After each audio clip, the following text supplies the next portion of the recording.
ખેડૂતો જ્યારે જ્યારે પોતાના માટે લડે છે ત્યારે હંમેશા એક ઉદાહરણ બનતું હોય છે। ખેડૂતોની એકતા હંમેશા બેમિસાલ માનવામાં આવે છે, પરંતુ ગાંધીનગર સુધી જ્યારે ગુજરાતનો ખેડૂત પહોંચવાનો હતો એ સમય પહેલાં જ બેફાંટા થઈ ગયા। ખેડૂતને માત્ર એવું કહેવામાં આવ્યું કે આપણે ગાંધીનગર જવાનું છે, રજૂઆત કરવાની છે, પણ ગાંધીનગર સુધી પહોંચે અને જ્યારે ખેડૂતો બધા શાંતિપુરા સર્કલ પાસે ભેગા થાય ત્યારે તમામ ખેડૂતોને એ ખબર પડી કે આપણે ગાંધીનગર સુધી નહીં, પરંતુ કોંગ્રેસની જ્યાં કિસાન કોંગ્રેસ સમિતિ દ્વારા એક સભાનું આયોજન કરવામાં આવ્યું છે ત્યાં જવાનું છે। એટલે ખેડૂતોને એવું થયું કે અમારે સભા નથી કરવી, અમારે માત્ર ગાંધીનગર જવું છે, ગાંધીનગર કૂચ કરવી છે, સરકારને રજૂઆત કરવી છે કે અમને ન્યાય આપો, વળતર આપો, વળતર ન આપો તો દર મહિને ભાડું આપો। પણ સવાલ એ થયો કે ગઈકાલે જે આખી આ સભાનું આયોજન કરવામાં આવ્યું, ટ્રેક્ટર રેલીનું આયોજન કરવામાં આવ્યું, હજારોની સંખ્યામાં અહીંયા ખેડૂતો હતા, તો પછી ન્યાય કેમ નહીં? ખેડૂતોને કોણ છેતરી ગયું? કારણ કે હવે આંદોલનની અંદર વધુ એક તારીખ પડી છે।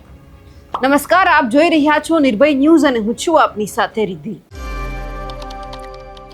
સુરેન્દ્રનગર હોય, મોરબી હોય કે પછી ગુજરાતના ઘણા બધા શહેરો એવા છે કે અલગ અલગ ગામડાની અંદર જ્યાં પાવર ગ્રીડ કંપની છે તેમના થાંભલા નાખવામાં આવી રહ્યા છે। ગઈકાલે ભરૂચ વિસ્તારની અંદરથી ખેડૂતો આવ્યા હતા, રાજકોટથી આવ્યા હતા, જુનાગઢથી આવ્યા હતા, સુરેન્દ્રનગરથી, દેવભૂમિ દ્વારકાથી, કચ્છથી, મોરબીથી, ગુજરાતના ખૂણે ખૂણેથી ખેડૂતો ભેગા થયા હતા। ખેડૂતોનો મુદ્દો હતો માત્ર જ્યાં પાવર ગ્રીડ કંપની છે તેમના થાંભલા નાખવામાં ન આવે, પરંતુ અમને પૂરતું વળતર આપવામાં આવે। તમે વળતર ન આપો તો પછી તમે અમને દર મહિને ભાડું ચૂકવો।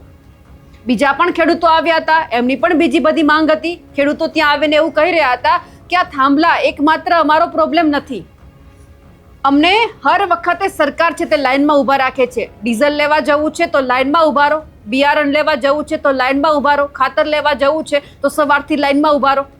જગતના તાતે માત્ર લાઇનમાં જ ઊભું રહેવાનું છે। તમામ લોકો પોતાના ભાવનો જે ભાવ છે તે નક્કી કરે છે, પરંતુ ખેડૂત એક માત્ર છે કે જે પોતાના ખેતરમાં કંઈક વાવે છે, અનાજ ઉગાડે છે અને એ અનાજનો જે ભાવ છે એ કાં તો બજારના વેપારીઓ નક્કી કરે છે અને કાં પછી સરકાર નક્કી કરે છે।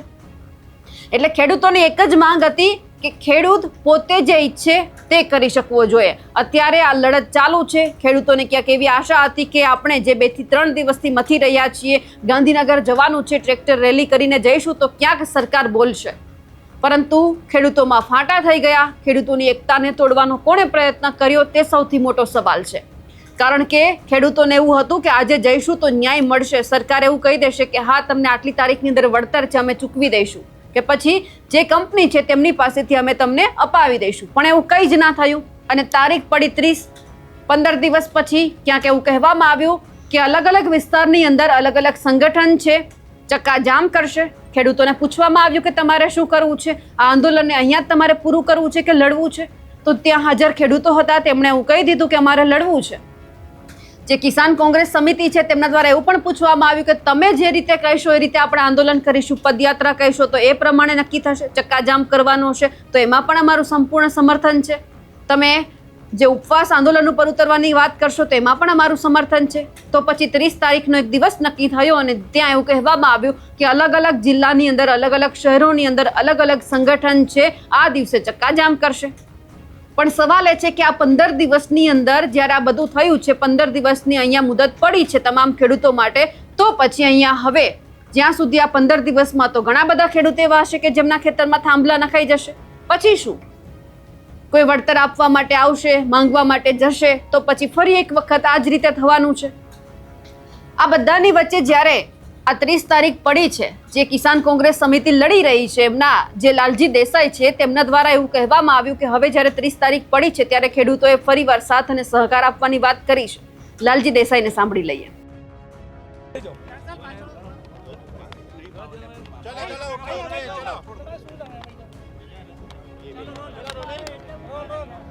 લાલજીભાઈ, આજે જે પ્રકારનું આંદોલન હતું ક્યાંક ફાટા પણ પડ્યા, પોલીસે પણ રોક્યા અને એ બાદ એ સભા અને એક અલ્ટિમેટમ, વધુ એક અલ્ટિમેટમ અપાયું।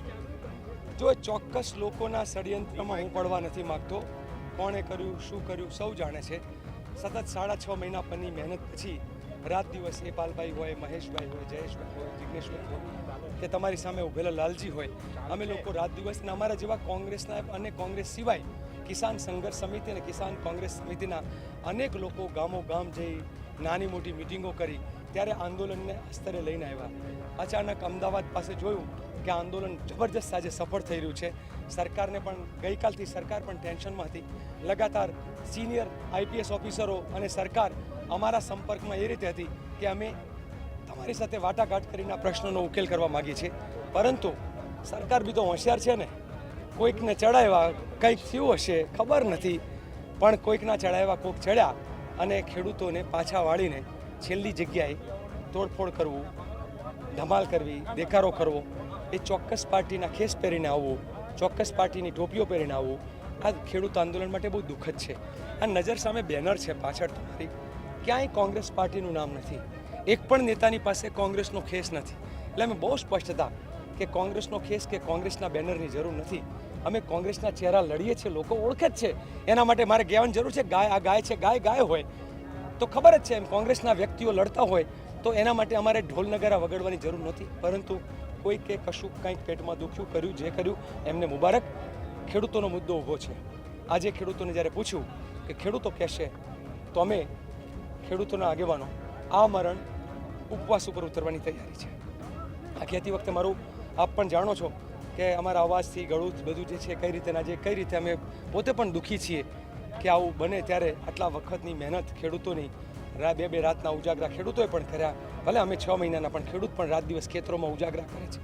એ બધાની મહેનત ઉપર કોઈ પાણી ફેરવે ત્યારે દુઃખ થાય, પણ હંમેશા હર દુઃખમાંથી તમને એક ઠોકર ખાઈ આવો તો તમને એક બીજો રસ્તો નીકળે. આજે ખેડૂતોને જ્યારે પૂછ્યું બધાને કે તમે કયો શું કરવું છે, આંદોલનને અહીંયા પૂર્ણ કરી દેવું છે કે આંદોલનને આગળ વધારવું છે, ત્યારે ખેડૂતો કીધું કે લડી જ લેવું છે. લડી જ લેવું છે તો પછી કાર્યક્રમો જાહેર કર્યા છે. અને મેં પૂછ્યું કે આ મરણ ઉપવાસ તમે કહેશો તો એ, અને તમે કહેતા હોય તો ગુજરાતના રસ્તાઓ ચક્કા જામ, બીજો રસ્તો છે પદયાત્રા, ત્રીજો રસ્તો છે, શું કરવું? ત્યારે ખેડૂતોએ જ કીધું કે 11-12 દિવસની મુદત આપો. એટલે નક્કી થયું છે કે બરાબર આજથી 15 દિવસે 30 જૂન જે છે એ ગુજરાતમાં રસ્તા ચક્કા જામ. સાથે અમે એ પણ આહવાન કર્યું છે કે કોઈને એમ ના રહી જાય કે મારા માટે માંડવો તૈયાર હતો ને હું વરરાજા બનવાનું રહી ગયું. જેને લડવું હોય એ બધાને લડવૈયાઓને છૂટ. જેને ગાય વાળે તે ગોવાળ, આગળ થાય તે આગેવાન, લડે તો લીડર. બાકી અમારા જેવા ખેડૂત નેતા લડતા રહેશે. એટલે 30 જૂને દરેક સંગઠનોને પોતાના વિસ્તારમાં લડવાની છૂટ. જે બેનર લગાવવું હોય એ બેનર લગાવવાની છૂટ. ખાલી શરત એટલી, પાર્ટીનો ખેસ નહીં, પાર્ટીની ટોપી નહીં. લડવા માટે આવેલા અમિત ચાવડા અને ગેનીબેન ઠાકોર ક્યાં ગયા? નહીં, એ લોકો લડવા અમને સાથ આપવા માટે આપ્યા હતા. બહુ સ્પષ્ટ જ પહેલાંથી જ હતું કે કોંગ્રેસ પાર્ટી આ આંદોલનને સમર્થન કરે છે, એટલે સતત સાથે રહ્યા, એક સાથ લગાતાર રહ્યા. ખેડૂત સિવાયના નેતાઓ જે હતા એ બધા જ લોકોની માટે પહેલાંથી સૂચના હતી કે તમારે મંચ ઉપર નથી આવવાનું, એટલે મંચ ઉપર નહોતા આવ્યા. આજે પોલીસે રોક્યા કે પછી આમ આદમી પાર્ટીએ રોક્યા? હું એવું માનું છું કે જો અંગારીઓ અંગારિયાનું કામ કરે, મારે એમાં નથી પડવું. પોલીસ તો રાહ જ જોતી હોય કે તમે બાંધો તો તમે આપણી બહુ જ પેલી છે ને કે બે બિલાડીના ઝઘડામાં વાંદરો ફાવી જાય, એમ સરકાર તો રાહ જ જોઈને બેઠી છે કે ખેડૂતોમાં ફાંટા પડી જાય. પણ અમને એવું છે કે જ્યાં બલિદાન આપવાની તૈયારી હોય, જ્યાં જાતને ઘસી નાખવાની તૈયારી હોય, ત્યાં ખેડૂતોમાં ફાંટા કોઈના કહેવાથી પડવાના નથી.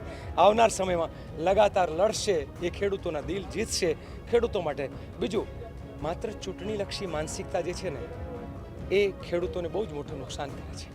આ આખી યાત્રામાં અમારી 6 મહિનાની સભામાં ક્યાંય અમે આ પક્ષને મત આપો કે આ પક્ષનું આમ કરો, અમે એમાં પડ્યા જ નથી, પડવું નથી.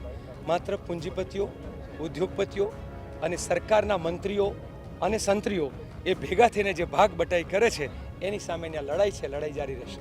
શાંતિપુરા સર્કલથી ખેડૂતોમાં એ જોશ અત્યારે તો નથી, ખેડૂતો તો ઘટી ગયા છે. થાકી જાય ને, 2 કલાક ટ્રાફિકમાં બેસ્યા. મારા પોતાના ગામના આવેલા ખેડૂતોએ મને પૂછ્યું કે લાલજીભાઈ 2 કલાક ટ્રાફિક જામ થઈ ગયો છે, હવે શું કરીએ? તો ખેડૂતો શું કરે? બીજું, વચ્ચે અમે અહીંયા હતા તોફાની તત્વોને સમજાવવાના, પહેલામાં પાછળ પોલીસને મજા આવી ગઈ. એણે એવું કીધું કે ભાઈ ત્યાં તો આગળ ટ્રાફિક જામ છે ને હવે યાત્રા આગળ જવા નથી દેવાની, પોલીસે બધાને રોકી દીધા છે ને ત્યાં તોફાન થયું છે, એટલે તમે પાછા વળો. ખેડૂતોને ત્યાં જેસીબીથી નવા રસ્તા કરીને તમે જુઓ, ત્યાં નવા રસ્તા બનાવ્યા જેસીબીથી તાત્કાલિક, અને ખેડૂતોને પાછા વાળ્યા. એમનું કામ એમને મુબારક. ખેડૂતની લડાઈ ખેડૂતોને મુબારક, અમારો સંઘર્ષ અમને મુબારક. છેલ્લે સુધી જે ખેડૂતો હતા એને પાછા લાવવામાં ક્યાંક તમે ઉણા ઉતરા હોય એવું લાગે છે? હું તો માનું છું કે ઉણા જ ઉતર્યા કહેવાય, અમે કંઈ મને વાંધો નથી. આમાં એવું છે કે વાંક કાઢવો જ હોય તો જો અમારા તો કેટલીય ખામી નીકળે ને દરેક આંદોલન અમને શીખવાડે છે.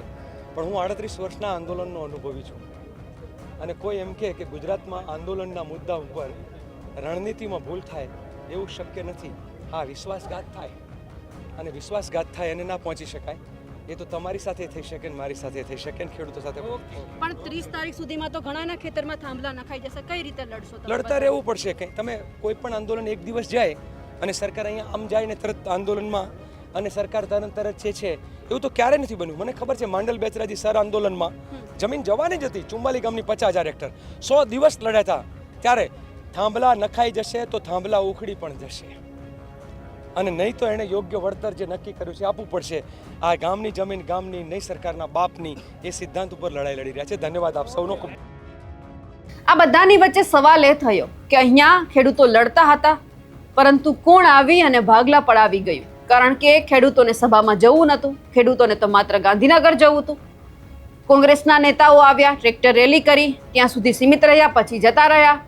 કોંગ્રેસના નેતાઓ એવું કહી રહ્યા હતા કે આ કોઈ રાજકીય મંચ નહોતો, એટલા માટે જે મોટા નેતાઓ આવ્યા હતા, અમિત ચાવડા હોય કે નીબેન ઠાકોર હોય, તમામ લોકોને સ્ટેજ ઉપર બેસવાની પરમિશન નથી. માત્ર ખેડૂતોની સભા હતી એટલા માટે લોકો જતા રહ્યા. પણ સવાલ એ પણ થયો કે જ્યારે આમ આદમી પાર્ટીના નેતાઓ એવું કહ્યું કે તેઓ આવવાના છે, તો અહીંયા વિરોધ પક્ષે એક થવાની જરૂર હતી. તમામ એક વાત એ નક્કી કરવાની હતી કે આપણે બધા પોતાના રાજકીય ખેસ છે એક બાજુ મૂકી અને આ સભામાં જોડાઈએ કે આ ટ્રેક્ટર રેલીમાં જોડાઈએ, તો કદાચ સરકાર સાંભળી લેત.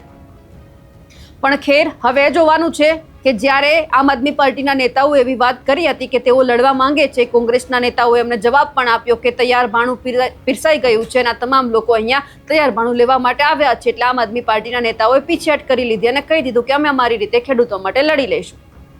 પણ સવાલ એ છે કે એક થઈ અને ક્યારે વિરોધ પક્ષ લડશે કે જેથી કરીને ખેડૂતોની જે એકતા છે ફરીવાર સાબિત થઈ શકે. હવે એ જોવાનું છે કે 30 તારીખ આપવામાં આવી છે, 15 દિવસનો સમય છે. કઈ કઈ જગ્યાએ આંદોલન થાય છે, ચક્કાજામ થાય છે, સરકાર સાંભળે છે કે સરકારને એવું થઈ ગયું છે, એકવાર એકતા તૂટી ગઈ છે, બીજી વાર ભેગા નહીં થાય, તો ખેડૂતોને પણ ક્યાંક જે જોતું હતું એ મળી ગયું છે. અમારા અહેવાલને લઈને આપનું શું માનવું છે કમેન્ટ કરીને ચોક્કસથી જણાવજો. સાથે જ અમારી નિર્ભય ન્યૂઝ ચેનલને લાઇક, શેર અને સબસ્ક્રાઇબ કરવાનું ભૂલશો નહીં. નમસ્કાર.